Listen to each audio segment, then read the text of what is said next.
সরাসরি চলে যাব কোচবিহারে এই সংগ্রামের বাইরে ঠিক কি পরিস্থিতি, আমাদের প্রতিনিধি আবির দত্ত আমাদের সঙ্গে রয়েছেন। আবির, আমরা বিভিন্ন জায়গায় যে ছবি দেখতে পাচ্ছি যে একেবারে এই শেষ রাতে নিরাপত্তা অনেকটাই বাড়ানো হয়েছে, তুমি যেখানে রয়েছো ঠিক কি ছবি?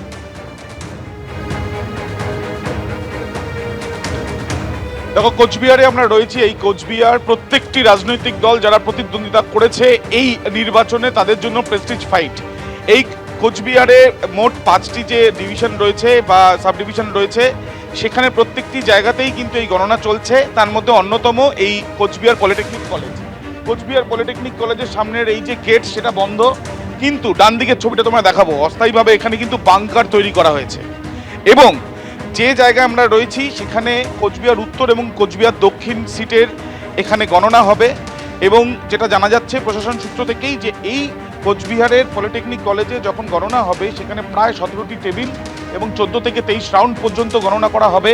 11 জন এখানে যে যারা সেন্ট্রাল ফোর্সের জওয়ান থেকে আরম্ভ করে যারা এখানে নির্বাচনের এই গণনার দায়িত্বে থাকবেন তাদের ব্যস্ততাও এখানে তুঙ্গে।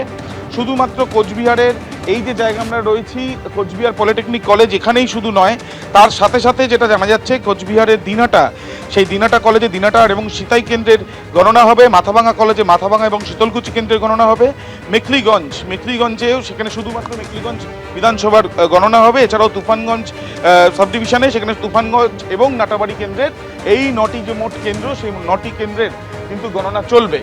আমরা জানি যে এর আগে 2021 সালে এই কোচবিহারে এই শীতলকুচিতে যে ঘটনা ঘটে এবং তার পরবর্তীকালে যখন ফল ঘোষণা হয় সেখানে দেখা যায় যে মোট 7টি আসনে বিজেপি জয়লাভ করে এবং 2টি আসনে তৃণমূল কংগ্রেস জয়লাভ করে।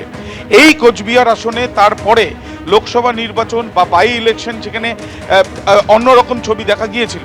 কিন্তু এবার এই যে 2026-এর নির্বাচনে কোচবিহারে যখন নির্বাচনের দিন, সেদিনকে বলা যায় যে কোনো রকম রক্তপাতহীন একটি নির্বাচন, যেটা বিগত দিনে এইরকম ধরনের নির্বাচনের দিন দেখাই যায়নি বলে চলে এখানকার সাধারণ মানুষ বলছে। সেই ক্ষেত্রে গণনার দিন অত্যন্ত গুরুত্বপূর্ণ, সেই জন্য নিরাপত্তার আঁটোসাঁটো বা নিরাপত্তার বলয়ের মধ্যে রাখা হয়েছে এই নির্বাচনের যে ফল প্রকাশ যেখানে হবে বা যেখানে গণনা হবে সেই কেন্দ্রগুলোতে। এবং সেই জন্য অস্থায়ী বাংকারও তৈরি করা হয়েছে এবং তার সাথে সাথে এখানে সম্পূর্ণভাবে নজরদারির জন্য যান নিয়ন্ত্রণও করা হয়েছে যেখানে যেখানে এই গণনা কেন্দ্রগুলো রয়েছে তার আশেপাশে।